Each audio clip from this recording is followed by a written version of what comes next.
नमस्कार साथियों, स्वागत है आपका आपके चैनल DRX अजय दुबे में। आइए आज हम सावन के महीने पर चर्चा करने के लिए आए हुए हैं।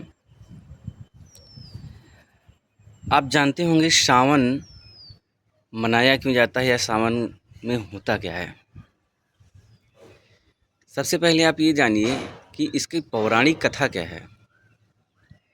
पौराणिक कथा आपके पास ये है कि समुद्र मंथन का जिक्र होता है।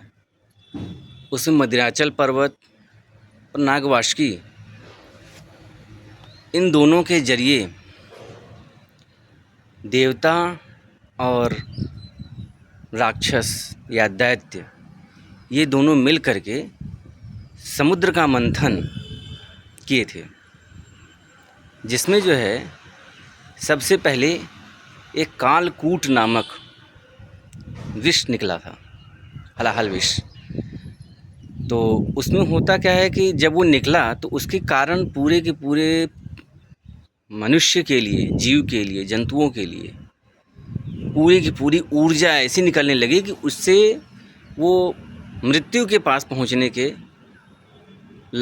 में लगे। तो इस अवस्था में जो वहाँ पर दैत्य और देवतागण थे, इन लोगों ने जो है प्रार्थना की देवादिदेव महादेव से कि आप जो है इस समस्या का हल करिए।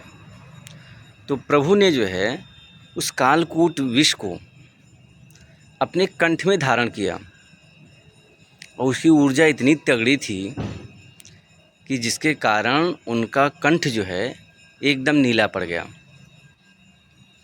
और वो विष ऐसा था कि अगर वो नीचे जाता तो दिक्कत करता। इसलिए उन्होंने जो है उसे अपने कंठ में धारण किया और महादेव के हृदय में साक्षात श्री हरि विष्णु का वास है, इसलिए उसे उस नीचे नहीं जाने दिया और उस कालकूट विष को जो है उन्होंने अपने हृदय में धारण किया, कंठ में धारण किया, जिसके कारण उनको जो है नीलकंठ भगवान के नाम से जाना जाने लगा।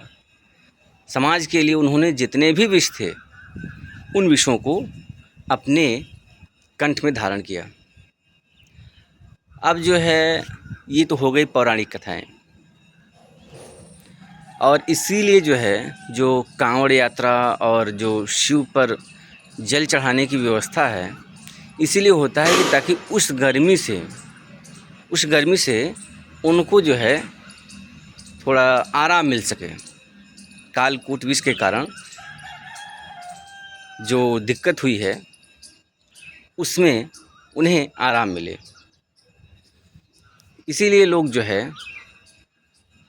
एक लोटा जल भगवान भोलेनाथ को अवश्य देते हैं। भगवान भोलेनाथ तो हैं ही, वो सबके कष्टों को दूर करते हैं। प्रेम से उनसे जो चीज़ मांगी जाती है वो सब कुछ देने को तैयार हो जाते हैं। और दूसरी बात ये सावन के लिए जो और बताने के लिए आपको बताने के लिए हम आए हैं। आप देखते होंगे कि इस समय प्रकृति में जो है चारों तरफ हरियाली ही हरियाली होती है,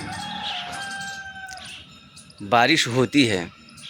इस समय छोटे मोटे जीव, कीड़े मकोड़े सभी जो है पैदा होते हैं और प्रकृति जो है अपने जो वृक्ष हैं इनको पानी देने के लिए साल भर में एक बार प्रकृति बारिश करने के लिए आती है। जब जब ज़रूरत पड़ती है प्रकृति जो है बारिश देती है। और यह जनमानस के लिए भी ये है कि पानी मिलने से आपका अनाज और बहुत सारी चीज़ें जो है पानी पर ही निर्भर हैं। अगर पानी ही बंद हो जाए तो हर जगह देखिए प्रकृति जो है डिसबैलेंस हो जाती है। आप देखे होंगे जैसे कि इस समय हो रहा है, पहाड़ों पर ज़्यादा बारिश हो रही है और मैदानी क्षेत्रों में बारिश नहीं हो रही है।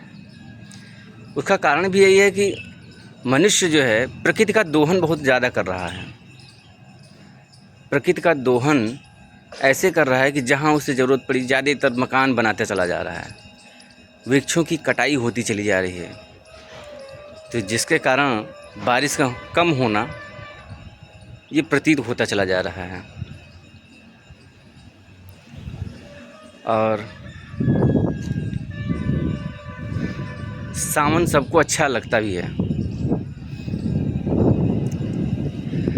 अब जैसे एक पुराना गीत ही है, आप लोगों ने सुना है कि नहीं सुना है, सुनाने का प्रयास करते हैं। जैसे कहा गया कि सावन का महीना पवन करे शोर, जेरा रे ऐसे जाए जैसे, जेरा नाचे रे ऐसे जैसे नाचे मोर। मोर भी प्रकृति का ही एक तत्व है, एक मूल है। वो जब नाचता है उसकी सुंदरता देख कर के लोग मोहित हो जाते हैं।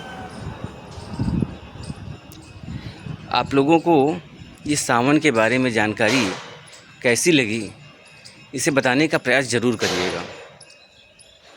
मैं आपका मित्र अजय दुबे। ये चैनल आपको यूट्यूब पर भी है, इंस्टा पर भी है और फेसबुक पर भी है। आप इसे लाइक करिए, शेयर करिए, कमेंट करिए।